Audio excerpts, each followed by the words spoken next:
एक व्यापारी व्यापार करने के लिए एक शहर से दूसरे शहर जाता था।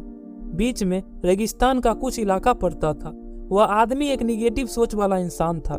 हमेशा शिकायत करता रहता था कि मेरे पास यह नहीं है, वो नहीं है, इसकी कमी है, उसकी कमी है। एक दिन वह रेगिस्तान से गुजर रहा था, तभी उसकी पानी की बोतल खाली हो जाती है।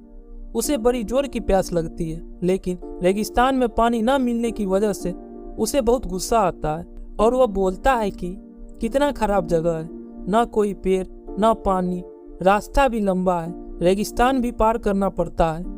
तभी वह आसमान की तरफ देखकर कहता है कि भगवान, यह कैसा जगह बना दिया आपने। अगर मेरे पास में बहुत सारा पानी होता, बहुत सारे संसाधन होते, तो इस जगह पर हरियाली कर देता, बहुत सारा पेड़ लगा देता। वह आदमी ऊपर देखकर यह सब बात कह रहा होता है और ऐसा लग रहा था कि जैसे ऊपर वाले से जवाब का प्रतीक्षा कर रहा हो कि भगवान कुछ कह दे।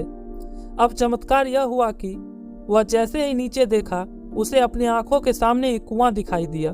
वह पूरी तरह से घबरा गया, क्योंकि उसने कभी भी उस रेगिस्तान में कुआं नहीं देखा था। वह कुएं के पास पहुंचा और देखा कि कुआं पूरी तरह से पानी से भरा हुआ है, परंतु वह आदमी निगेटिव सोच वाला था और हमेशा शिकायत करता रहता था। और फिर से आसमान की तरफ देखते हुए बोला, भगवान, पानी से भरा हुआ कुआं तो दे दिया, लेकिन पानी निकालूंगा कैसे। इस बार वह जब नीचे देखा तो फिर से चमत्कार हुआ। उसे कुएं के पास रस्सी और बाल्टी दिखाई दी, लेकिन वह आदमी फिर से ऊपर देखा और बोला, भगवान, अब इस पानी को ले जाऊंगा कैसे। तभी उसको एहसास हुआ जैसे उसके पीछे कोई है। वह पीछे मुड़कर देखा तो एक ऊंट खड़ा हुआ होता है। वह पूरी तरह से घबरा गया। वह सोचने लगा कि यह तो सच में होने लगा है। मैं बातों बातों में कह तो दिया, अब मुझे यहाँ हरियाली करनी पड़ेगी और पेड़ लगाने की जिम्मेवारी लेनी पड़ेगी।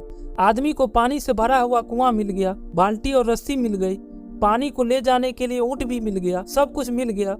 अब वह आदमी सोच रहा था कि यह मैं बातों बातों में क्या बोल दिया, यह तो गड़बड़ हो गया। अब वह तेजी से दौड़कर भागने लगा।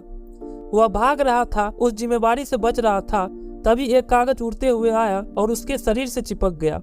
उसने जब उस कागज को देखा तो उस पर लिखा हुआ था कि मैंने तुम्हें पानी दिया, कुआं दिया, रस्सी और बाल्टी दिया, पानी को ले जाने के लिए साधन दिया, फिर भी क्यों बचकर भाग रहे हो। उस आदमी को लगा कि मेरे साथ पता नहीं क्या हो रहा है।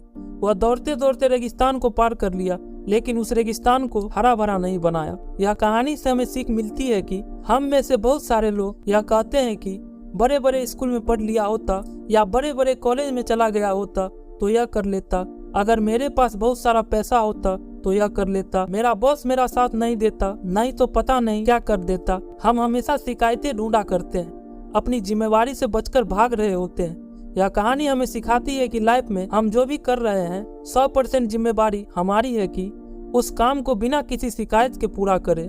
तो दूसरे पर दोष देना, उनकी गलतियां बताना बंद कीजिए, अपनी गलतियों को सुधारना शुरू करिए।